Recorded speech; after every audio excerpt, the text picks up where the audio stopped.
युवाको तर्फबाट उपस्थित साथीहरू मेरो नाम सन्तोष राजावादी हो मलाई बोल्न खासै आवश्यक छैन सन्तोष के सन्तोष राजावादी हुँ म देशभक्त राजभक्त हुँ सन्तोष के भन्नु राजावादी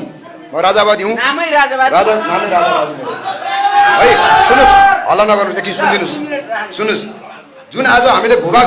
मिचिएको कुरा गर्दैछ मिचिएको होइन बेचिएको सुन्नुस् हल्ला नगर्नुस् दलाल नेता बनाउँदाखेरि बेचेको ख्याल गर्नुस् आज उसको मालिकको ल मलाई भनिदिनुस् आज उसको मालिक मैले छातीमा सजाएर हिँडेको छु राजा ज्ञानेन्द्र हुन् आज उसको मालिकलाई तिरस्कार गरेर बेलायतको राजालाई सम्मान गरेर गइरहेका हाम्रा भक्तहरू हाम्रा कुलरको बुतहरू त्यो कुरा कसैले बोल्छ कि बोल्दैन हाम्रो देशका आज राजा ज्ञानेन्द्र भारत गएर राष्ट्र प्रमुख लिन आउँछन् सरकार प्रमुख लिन आउँछन् यी भाते भत्तोहरू लिन गयो भने त्यहाँको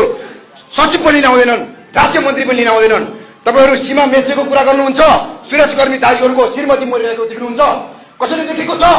सुरक्षाकर्मी साथीहरू रोइरहेको कसैले देखेको छ उहाँहरूको तलब पाइराखेको छैन यो विषयमा कसैले बोल्यो आज परिचय पत्र बनाउने क्रममा हाम्रो टीका पुछिन्छ ढाका टोपी खोल्न लाउँछ सिन्दुर पुछ्न लाउँछ पोते पुछ्न लाउँछ खै हाम्रो पहिचान किन बेच्यो कसले बेच्यो राजाको जुत्ताको तलुवा पुछ्न नसक्ने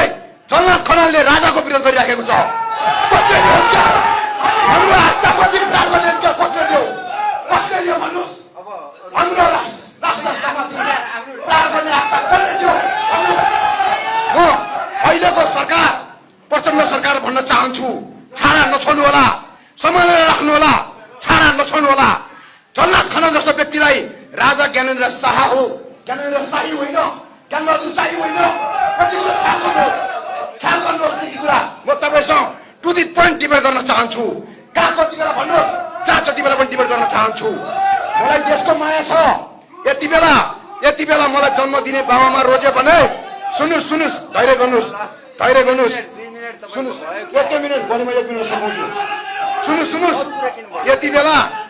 मलाई जन्म दिने बाबामा रोज्छस् कि नेपाल देश रोज्छस् कि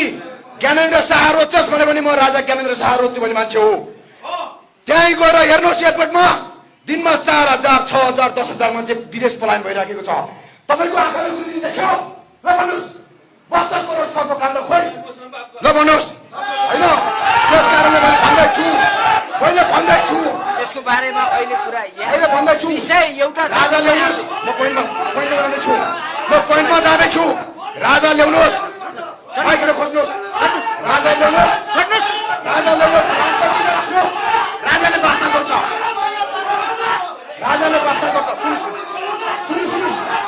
राजाले वार्ता गर्छ तपाईलाई सुझाव राख्न दिएको चारवटा एजेन्डामा सुझाव दिदैछु म